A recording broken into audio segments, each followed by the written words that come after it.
So the next session is, different title than what's actually in the program. Oh, it could be. Yes, implications of IPv6-Centric Networks for DNS.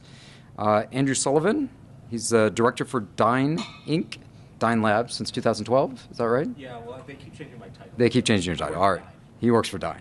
So he's active within the IETF and is a principal and independent consulting service specializing in IT, DNS, and databases. He's run the consultancy. He's still doing the Anvil? No? Okay. Responsible for Dyn Inc.'s leading next-generation technology projects and evangelizing their current managed DNS and email solutions. So he's still active with the IETF, still doing a ton of work there. Attends all the meetings and conferences regularly for that. So if you're interested in what's going on and how they make sausage, and it really is making, see how sausage is made, it's really horrible. So you can hear some war stories there. With that, I'd like to introduce Andrew.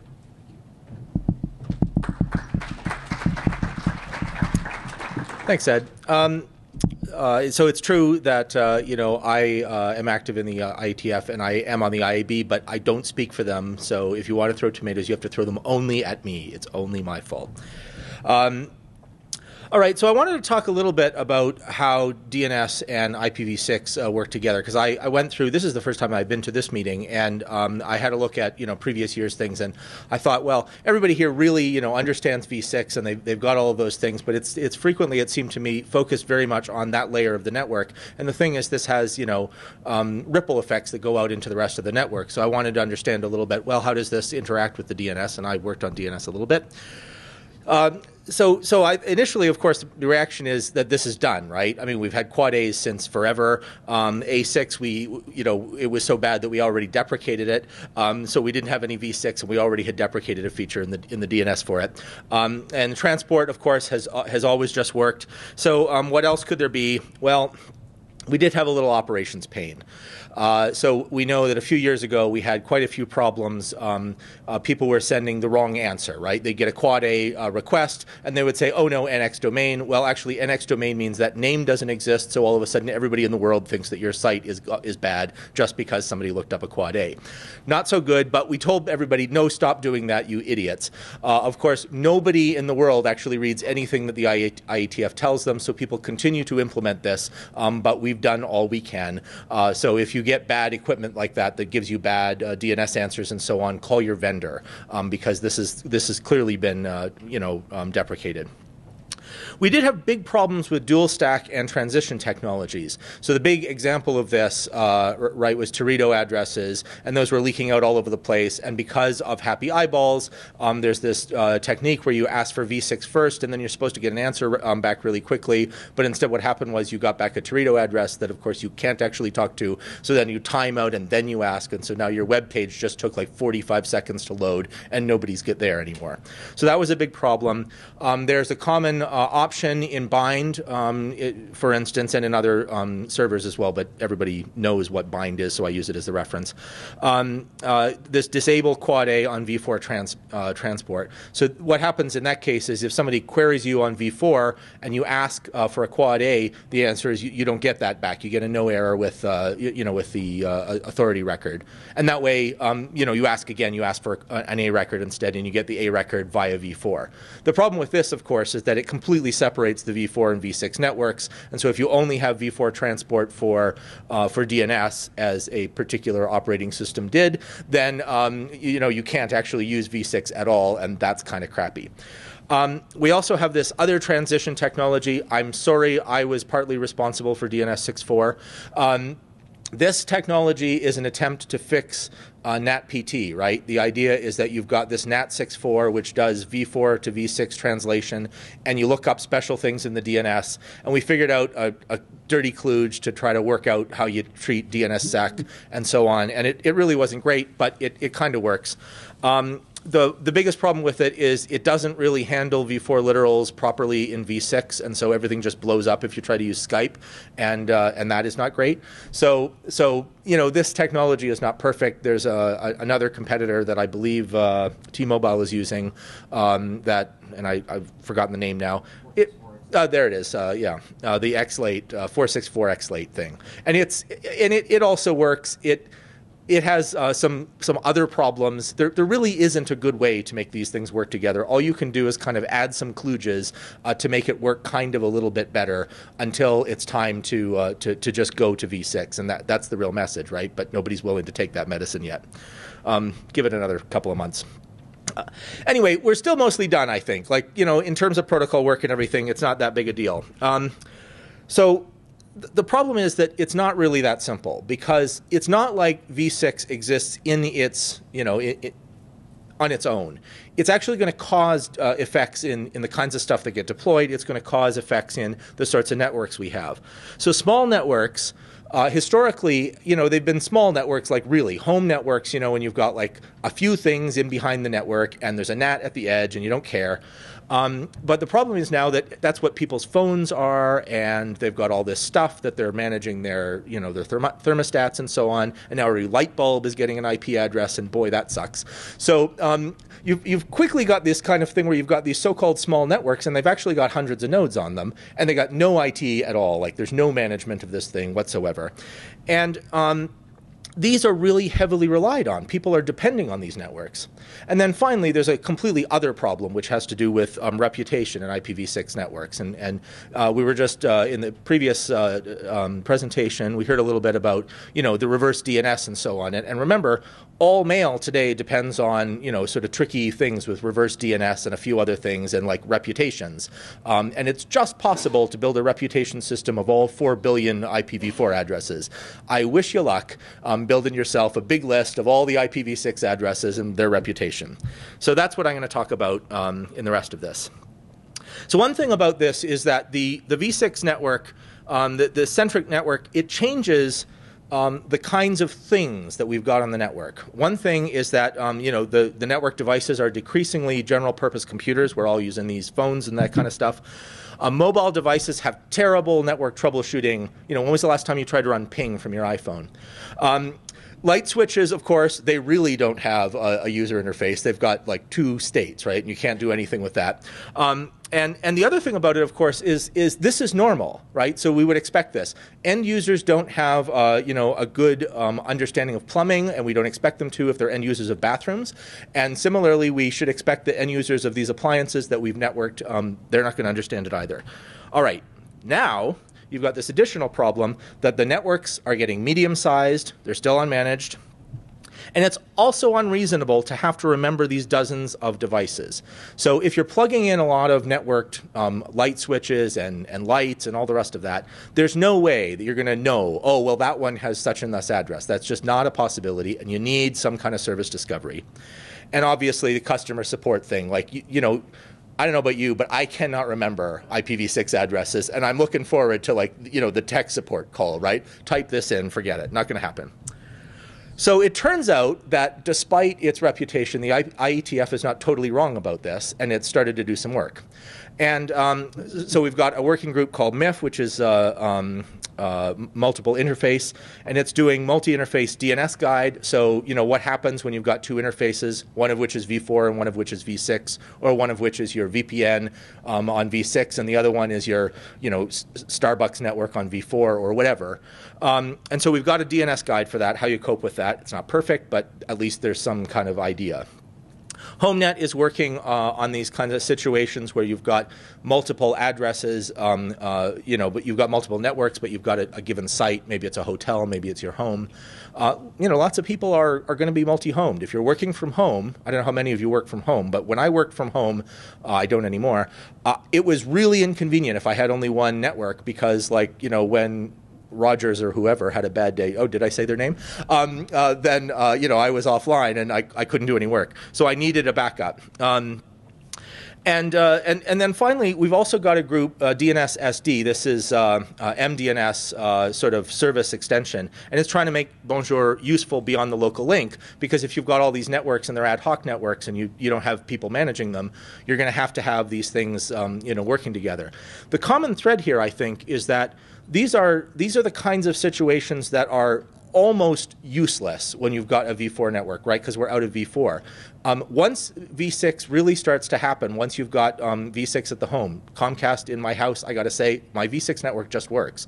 And all of a sudden, I've got all this connectivity that I could use for all kinds of really cool things. And so I've got an environment that I got to work within.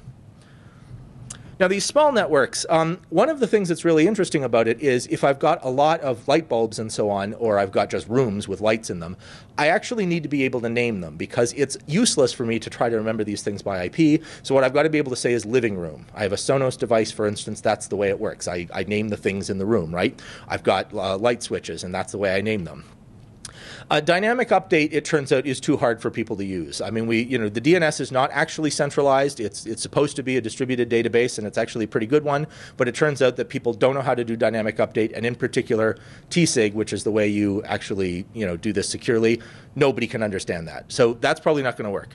And so instead, we're going to have these CPEs, these customer devices. You all know how well maintained customer device code is, right? They're all going to be doing these things. They're going to have DNS responders in them, and they're going to be magically updating stuff out into the cloud and so on. The other thing about it is that you're going to have to give up on the idea that A and quad A and nothing else is what you got. And you're not going to be able to rely on only UDP all the time. Some of these responses are going to get big. A lot of things are starting to use TXT records for configuration and so on, or they're using SRV records. You're going to have to be able to pass those things. And these devices were implemented by a guy in a week in some office somewhere where he had like 1034 given to him, and that was it. Please go read this and now go implement it. They're disaster, so you should expect that kind of problem. We'll have proxies. We'll have proxies between the real DNS and Bonjour. This will expose some things that you weren't expecting. Your printer will be exposed. Did everybody see that nifty thing with Doom on the printer? That's pretty cool. Not that big a deal if it's only on your LAN. Really a big deal if it's sitting on the internet. The password mischief, obviously a big problem. Port 53 typo interception and all the rest of that. Please give up on that. You're not going to have it. The reverse tree is going to become important. We're going to get back to reputation in a minute, and I don't know what to say about DNSSEC, so I'm going to skip it. Always on. I have lots to say about that, but you don't want to hear it. Always on means really always, right? I mean, people now have their phones on this. They don't have landlines anymore. This is their network. It means all the time. It's got to be reliable. You can't have things like the internet is down, and if your system is down, it's going to reflect badly on you and not the network. This is one of the key things. So ISP customers, maybe if the service is broken, they might call the service operator. But if the device is broken, they're going to call, Best Buy. And, that's going to, somebody's going to pick up at the other end. If the network is broken, maybe if the network is actually broken, like nothing in the house can connect, they might call the ISP. And they'll get the person at the other end of the ISP's customer support line who will say, did you reboot it? And that will be the kind of troubleshooting they get. They'll get the teenage child to look at it, and at that point, they'll give up. So this is really bad for your services, right? You've got to have a super reliable kind of system here, and something that doesn't break very often. The other thing about it is that it turns out that DNS is no longer about lookup. So one of the things that we are starting to discover is that it used to be, you'd guess, right? Oh, I want to go to example company's thing. So I would type example.corp in the URL bar, and I would get there. And so that was the kind of third-rate lookup system that we had. But a few things have happened. First of all, search is what happens when you put it in that bar, right? One browser still has a distinction between the URL bar and the search thing, and it's actually just one thing, and everything all goes to Google anyway. Another thing is that you're not actually using the URL bar at all because, when was the last time you typed HTTP anything into well, probably people in this room have. But when was the last time your mother typed HTTP anything into a bar at the top, right? It's just an app. You open the app, it automatically works. But perversely, and this is the weird thing about it, the DNS just got more important because the answer here cannot be, oh, I'm going to hard code IP addresses into that application. It will never work.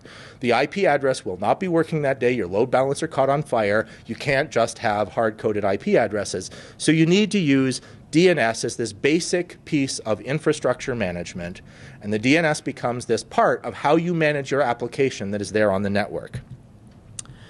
So this is a service management tool. You've all seen the like million hop CNAME chains that you get from every CDN in the world. And that's what's going to happen more and more. You're going to have these long chains, and you're going to be doing funny management in there. You're also going to be doing, you know, I'm not allowed to call them stupid. So you're going to be using fancy DNS tricks where you give different answers to different people who query, and you direct people according to things. And my employer, I work for Dyn, we do that, and it works. It's not the way the DNS was designed, but of course nothing on the internet does what it was designed to do. It turns out that it all does something else, and this is true of the DNS as well. So let's assume, I mean, people go on all the time about, you know, the DNS is the globally, eventually consistent database system, and that is just over. So we've got to stop believing it, because that's not the way the DNS is actually used today. Anycast, however, works really well with the DNS. Anycast is this system where, you know, several different people, you just use the routing system to trick people into thinking that the same address is answered from all over the world. And that's the way Anycast works. And it's really great for DNS. DNS packets are short. They're mostly UDP, although they're not all. They tend not to be very long-lived. So it's a really great way to use DNS. And now, of course, NAT is going away, right, with IPv6. All right. We know that that's false. The thing that I think is the key part about all of this is that under these circumstances, we know that we've got this big network, and we think about the internet in terms of the global network. But really what we've got here is a lot of pieces of the internet, and they're following the same pattern. So if everybody on your network is using YouTube, Facebook, and Netflix, and somebody else, you know, the Netflix thing or whatever, goes down, you continue to get the service. Is it broken or not? For you, the answer is no. For you, the answer is that is working. So the only question is who you blame if your expectations are not met, and who do your users blame if their expectations are not met. That is the key part here.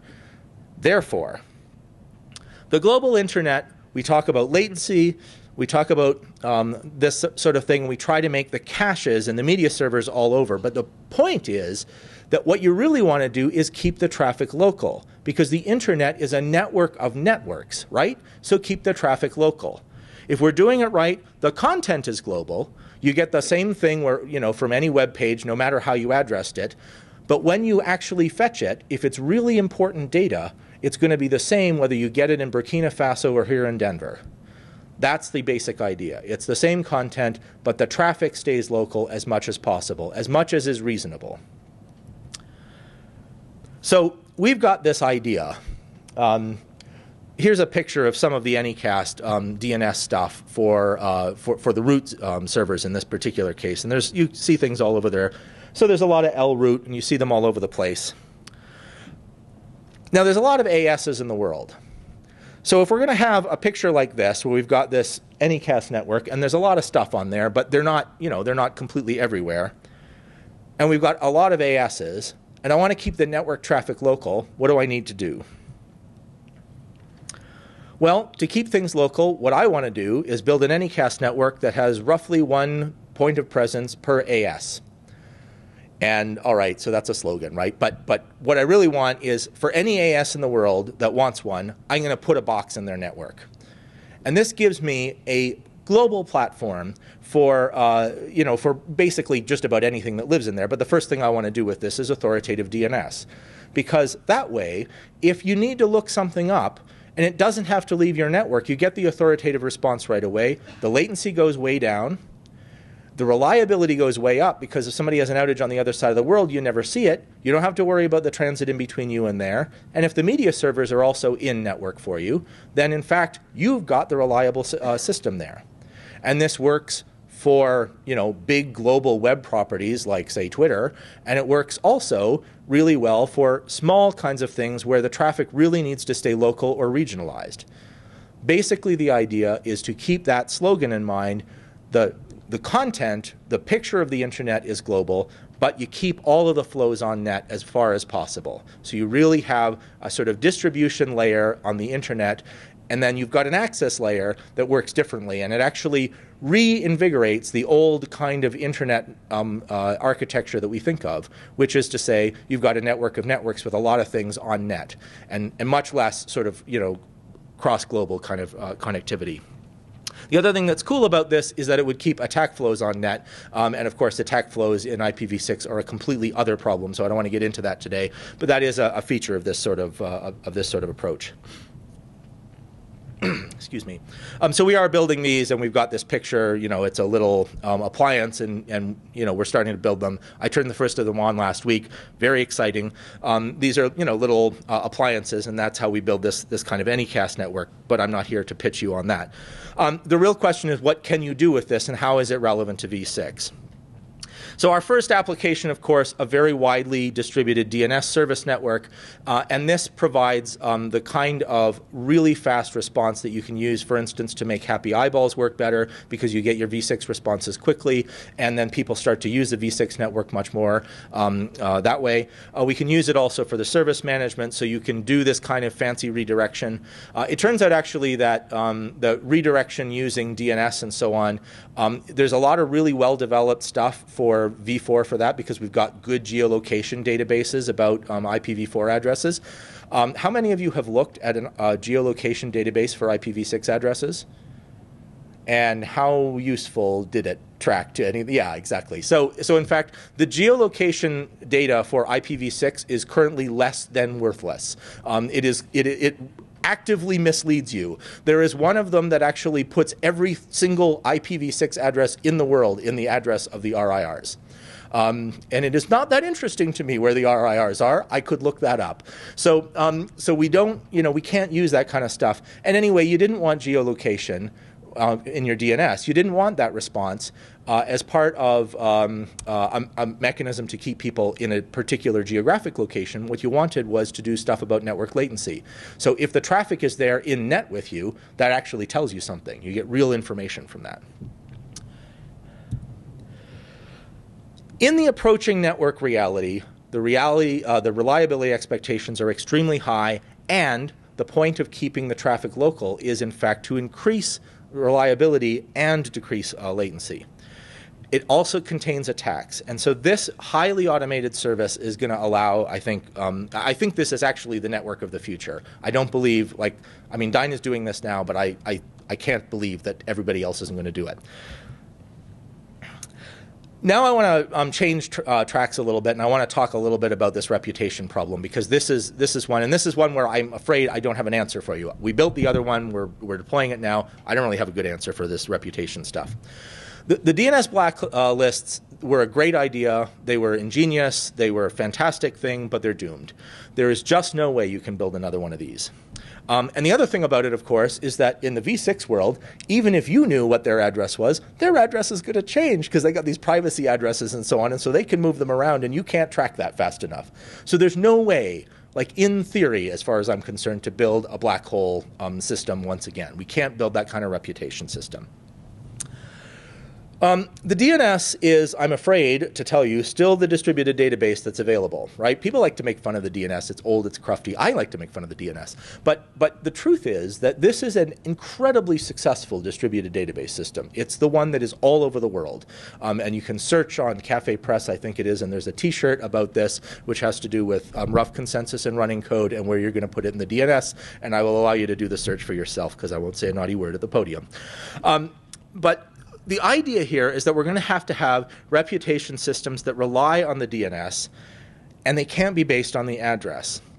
And this suggests to me that despite the complete disutility of the reverse map that we've had in the past 5 or 6 years, right? The reverse map has just ceased to be maintained. If you actually look at it, it's full of crap. If we don't start maintaining that for real pretty soon, we're going to lose the only tool we have for building reputation on top of. And I therefore think that if you're running a v6 network and you're not worried about how am I going to maintain the reverse map, you're doing yourself a disservice, because mailing people are going to start to reject your mail. They're just going to give up. They don't know what you're sending them, and they don't have any way of tracking this, and it's going to be important. I think the other thing that's going to be important about this is we're going to have to use a bunch of combined stuff, right? So there's a lot of these kind of keying systems, the latest of which is DMARC, which is a combination of SPF and DKIM, and I can just like throw around, you know, acronyms all day long. But the point of these is that they all work on cryptographic keys that are published in the DNS, and you make assertions about your forward zones. In order for that to be an effective mechanism for reputation, you're going to have a way of matching those reverse zones and putting them somehow into a meaningful policy realm. And if you don't have that mechanism, then nobody's going to be able to build a policy around it. So I think that this is going to be an area where we're going to have to develop some intelligence, and we're going to have to do something with the DNS that maybe we did a long time ago and we don't do anymore. We're going to have to start to do it again. The other question is whether, you know, some sort of policy language in the DNS or somewhere else would help, so that you could actually do lookups and people could say, no, here is really what my policy is. And SPF and DKIM, now DMARC, they were all efforts to do that kind of work. But it doesn't appear to me that they're really designed in such a way that you can have a distributed network again, right? DMARC is really great for operations the size of Wells Fargo and Yahoo, and it's crappy for everybody else because you're just down in the noise. And so if we think that the IPv6 network is going to enable a lot of different networks to be powerful once again, instead of everything being concentrated in a few carriers, then, you know, we need actually to make a system that scales well to get this kind of policy out into individual network operators' hands. I don't know, though, whether, you know, we're going to be able to build something that we can trust. I will say that there was an effort a few years ago in the IETF in a working group called Repute to build a reputation system, like a general purpose reputation system, and it was modeled sort of on blacklists, but it didn't work, right? Nobody did any work on it, and if you don't do any work on it, then that's a pretty good indication of whether it's going to take off on the network, so people just gave up.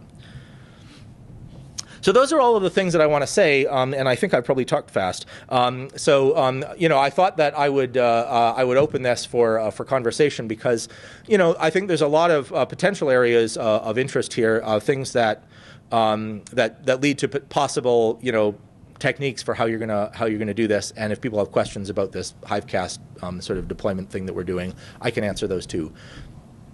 Thank you very much.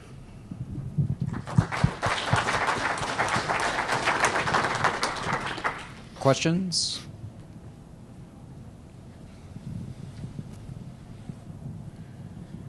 I'm from the University of New Hampshire, and we're working with a lot of students coming in and going DHCP, and we've been using dynamic DNS both in v4 and v6, and we've seen some problems with MacBook Pros. They all have the same name, and so the first device wins, and then after that, the other ones just get a generic name. But it seems to work pretty good in our university, and I just wondered, you know, you said that it's not going to work down the road, maybe on a global scale, but like on local networks, can you speak a little bit more to that?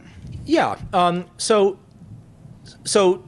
dynamic DNS or dynamic update, or, you know, it goes by a lot of different names. Some people call it DDNS, but I just want to make sure everybody understands we're talking about the same set of protocols. The basic idea here is that your IP address management, you know, gives out an address and it identifies the thing, and then it says, okay, well, here's the name that you're going to be associated with, and you do some negotiation there, and then you update the DNS, and you put that into the reverse, and maybe you put it into the forward zones as well.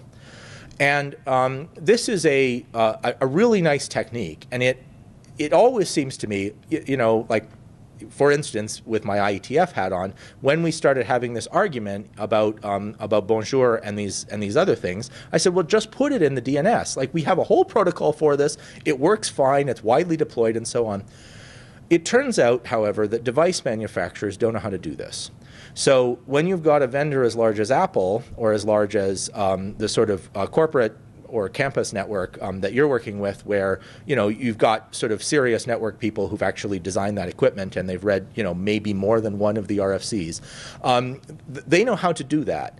But if you get like a little bitty box that is sitting there in the home, and it's CPE, or it's, you know, some so-called home router or whatever, it's actually like not even half implemented, right? So we've got a lot of experience with DNS middle boxes that they just spit up on packets, perfectly well-formed packets that happen not to be A records.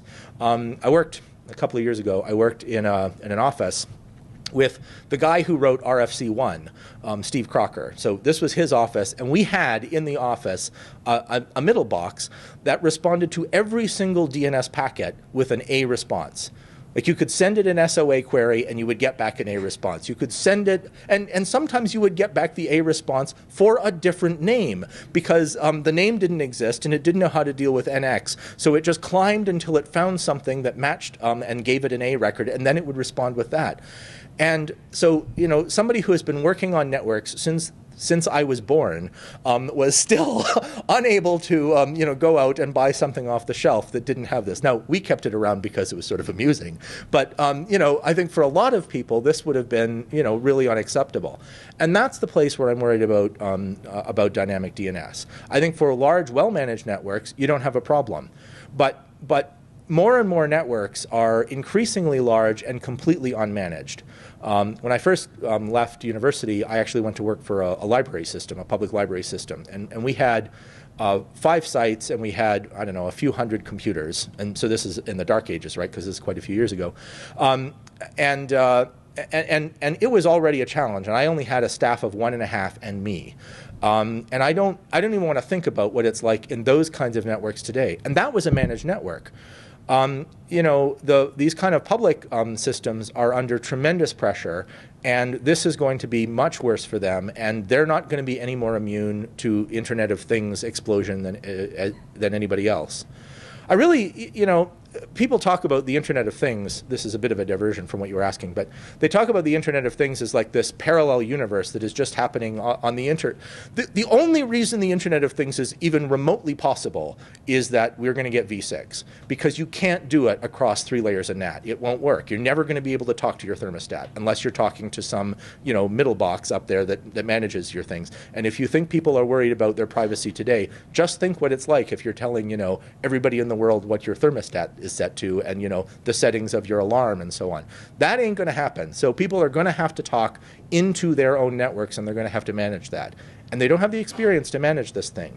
So it means that those of us who are designing and managing ISP networks and large-scale networks, campus networks, that kind of stuff, we're going to have to provide services that make this into the kind of appliance that people can just use and they can use safely.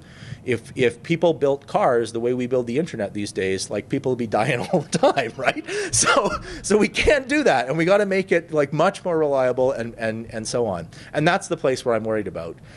In particular, to bring this back to your question, the only safe way to do, or the only really reliable way to do a dynamic update is one of 2. Either you're doing it at the time when you're assigning the address, and you've got good IP address management, and at that point, well, you're bootstrapping anyway, and you've got to make a leap of faith security decision. So that's like an additional little inch on the leap that you got to make.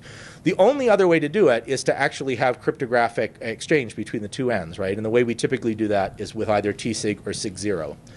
TSIG and SIG0 are actually neither one of them very hard, but partly because I come from this DNS community of people who really like to be cryptic. And so, this stuff is spread across 30 RFCs, and nobody can really follow it. And it's, symmetric keys, and what are these things? And now you got to keep these things private. Or SIG0 instead is like, asymmetric cryptography. And now you've got, the 3 chapters you got to read on how asymmetric cryptography is. And, you're the poor admin of this thing, and you're just like, I just want it to work, please. And then, or you're the poor developer who's got 4 days and the boss breathing down your neck, and you're in some sweatshop and you're building this little device that's going to ship to 30 million homes. You're going to, that is what those devices are like, right? You're going to build that as fast as you can with as poor an understanding as you can get away with, and you're going to test it against bind whatever version is out right now. Work for me, ship it. That's how those devices get built, and that's the kind of environment where I think dynamic update ain't going to work. We're going to have to come up with something else, and it's going to have to be a web service.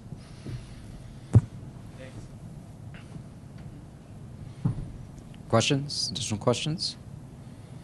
I have equally long opinions on everything else, so.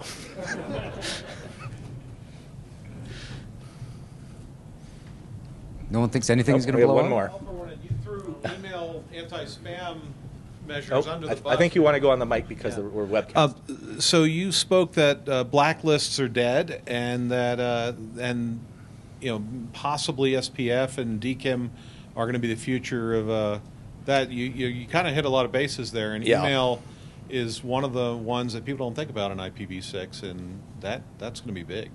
So I think that's a really important point. Right now, the largest, the very largest mail systems, right? We can all name them, and there's like 5 of them, and they are the overwhelming big senders in the world, and those people can do whatever they want. They can send on v6, they can send on v4, they can send, with their stuff. They have an outbound spam problem. Part of the controversy around DMARC was that it was originally intended to nail people's identity to the mail domain for corporate environments, right? So bank.com, you wouldn't get mail from bank.com that didn't actually come from the people who control bank.com. And then a few of the very large mail providers for like everyone on the internet decided, oh, well, actually we had a customer database compromise and all of the passwords were stolen, and now we are the big source of spam on the internet, so we're going to turn on DMARC for us, for these people. And so if you are among the people who use the 4 most popular public mail systems in the world, you can no longer send mail to most mailing lists because your mail appears to come from the wrong domain. And this has caused like real operational problem for administrators of email addresses, of email lists, right? And I think the answer that comes from the large operators of this is, yeah, well, we're bigger than you, so use our groups system instead for any value of groups, not one particular vendor. Because I'm not trying to trash anyone here, it's just the operational reality. One of the things that has happened is that a lot of mail operators simply will not accept any mail at all on v6 right now. If you connect to them on v6, they send you immediately refused, and then you retry on v4. And you probably don't even know this if you're running your mail server on v6, because your mail server is smart enough to know, oh, well, I'll try on this other address that I've got. It immediately tries, and now it all goes through. When you run out of v4 addresses and you want to recycle that v4 address for something more important like your 370 that's sitting back there that you can't turn off, and I know none of you have one of those, but there are people, you're going to need that v4 address, and you're going to want to take it back. Or when the economics come such that v4 addresses are suddenly really valuable and your CFO is breathing down your neck and saying, what other v4 addresses could we pick up? The answer is going to be, well, these are all servers, and they're just talking to other servers. Every other server on the internet by now is surely on IPv6. I'll just sell that one. What will happen, of course, is that suddenly things will start to break for you. I don't think that the answer is going to be reputation systems based on IP addresses. It worked for v4. It happened to be a nice accident. But if we try to do that with IPv6, it simply will not scale. One of the people, so there is another angle to this, and I can't remember which ISP it is, but one of the large ISPs in the US has this internet draft that they keep bringing back to the IETF saying, couldn't we just give guidance that every single device in the world doesn't need a reverse address entry, a reverse map entry? Because if you tried to pre-populate, the way you pre-populate for a v4 network, right? You just get your allocation and you create home machine dot whatever. It's this totally meaningless name for the reverse in adder.arpa. Well, if you tried to do that for anybody's allocation in IPv6, it would take you thousands of years to get started. You wouldn't even crack because disk latency is too great. That's the kind of problem that you have. So that kind of thing is no longer going to work. You're not going to be able to look at somebody's reverse address and say, oh, this is a cable modem. I don't accept a mail from that. You're not going to know the ranges, and you can't use it that way. So I think that we're going to have to come up with some other kind of reputation system, and more minds would be helpful here because we're running out of ideas.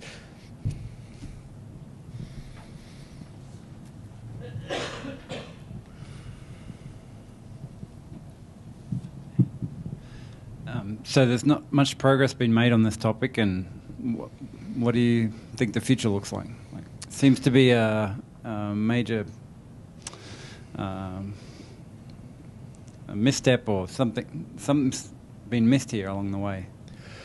So a lot of stuff has been missed along the way, right? I mean, the mail ecosystem in the first place was the problem because it's like everything else on the internet, right? This was designed by a group of people who all knew each other. When DNS was promulgated and when SMTP was first released on the internet and so on, and it's worth remembering this, you could get a list printed on paper. You'd write away to the NIC, and you could get this list printed on paper of all of the humans who were connected to the internet. That was the network for which these protocols were designed. And if somebody was an abuser, you went to them at the next IETF meeting and you yelled at them in their face. That was the abuse response mechanism. You know, it's hard to do that in a network where you know everybody. And the problem is this network is really a lab experiment that got out. And now we've got this fantastic thing that is really useful. And we can't throw it away. I hear all kinds of times. So I'm also on the IAB, and you know, I go to these internet governance things. I was just at the Internet Governance Forum in Turkey. And you get these people who get up there and they say, all we've got to do is redesign it, and the only thing we would need to do is like redeploy this thing. And you know, the last time we had a flag day on the internet, again, there was this book. You could call everybody up, and it didn't work anyway. We still missed the date by 6 months. So there's no way to fix this in the bottom-up way. So we got to fix it in a compatible way. So the first thing we have to do is stuff that has already been done, right? The technique that we did, for instance, for mail sending, we just don't accept stuff that didn't come through a submission port anymore. Nobody accepts mail that just randomly comes on port 25. If it doesn't show up from something that is like a reasonably well-run system, then you don't accept that mail. This has negative consequences. It's harder to participate in this network. It's not a network of equals anymore, right? You've got to go through some well-known mail server. So what we've got to do is figure out a mechanism by which you can actually test whether something is a well-known mail server, even though you've never seen it before. And that part is the hard part. What we're starting to see are these kind of forward things where I publish a DKIM record or an SPF record or so on, and that starts to give some assurance that you know, these things are working. One possibility is actually to have a mechanism in the DNS to separate the administrative boundaries in the DNS that are there for the operation of the DNS. That is the delegation points, right? Your SOA record and your parent NS records. That actually is an administrative boundary that is there for the administration of the DNS. But another thing we could express in the DNS, we don't have a mechanism to do it today, but there are some proposals, is to say, these networks, actually, these names, they go together in some important way. You know, this example.com and example.net are actually example.co, and you can tell that. And so we've got a new extensible whois type system called Weirds that is about to be published. And so you could actually do correlations across this. You could say, oh, I see, these really are the same registrant, and they've got cryptographic keys that point to one another, and I can look that up in the whois. Now suddenly I've got a mechanism on which I can say, I know who it is that I'm talking to there. I don't know if it's exactly who they say they are. I don't know that this example co is like real example co and not like evil example co who's faking me out. But I know that it's the same entity, and I can start to correlate across those things. But that means that the end network needs to start getting smarter as well. You can't put this all into the servers, because if we do that, then like 5 people in the world are going to control all of the intelligence on the internet, and you are never going to get to run anything again, and we're going to have the telco all over again, only without any of the advantages of really well-designed circuits. So I think that, you know, what we've got to remember is that we want to push that intelligence out to the edge, and maybe we want to do that in federated ways in these so-called small networks that are, you know, smart networks. And you make the network smart out at the edge, and you start to build services that are like, oh, here in my little network over here inside my house or with all my devices and so on, I can exchange these things, and I can gradually get a Bayesian idea of the rest of the internet and how much I trust them. And I can start to put differential filters on the basis of that. But that requires the incentives that say, oh, we're going to push this intelligence back out into the end user. In the recent years, actually, the sort of overall architecture of the internet has been towards centralization in these large services. And I don't know where the economic incentive is to push this stuff back out to the edge. But if anybody has a good idea, or you know, you want to build this, you can treat this as a, you know, an open source idea, because I would love to see it. Just had a quick question. Your concerns about reputation-based filtering, does that extend to DNS firewalls and the RPZ mechanism? Yeah, so there's a similar problem, of course, with RPZ, Z. I keep forgetting I'm in the U.S. That has pretty much the same sort of thing, because the idea is basically we're just going to vacuum up all of this traffic on the internet, and then we're going to know about it. The difficulty with that, as I see it, is that it scales best actually when there's a small number of these things that you actually need to look at. And I don't want that internet. I want the internet like that I signed up for, which is like, oh, everybody gets to do everything. Well, in that case, it's very difficult to have these systems. Now, maybe with things like RPZ, you can federate these things and exchange the data back and forth. I don't think the protocol is there yet, but I think there is at least some possibility there. That's another possibility also for for doing IP-based reputation in v6 for things like mail or anything else that you like, and that is you figure out how to divide up the space, and then people trade these things because everybody could run their own 4 billion addresses. We've already proven that one. So you could just hive up the v6 space, and if enough thousands of us got together on this plan, then maybe we could build something that would scale. Any other questions? Everyone's fallen asleep? The quiz is in 2 minutes. You have a chance to leave before it starts? No? No. You want to quiz people? I don't want to quiz anybody, no. I'm a failed academic. I don't do that anymore. All right, well, thank you very much. Yes, thank you.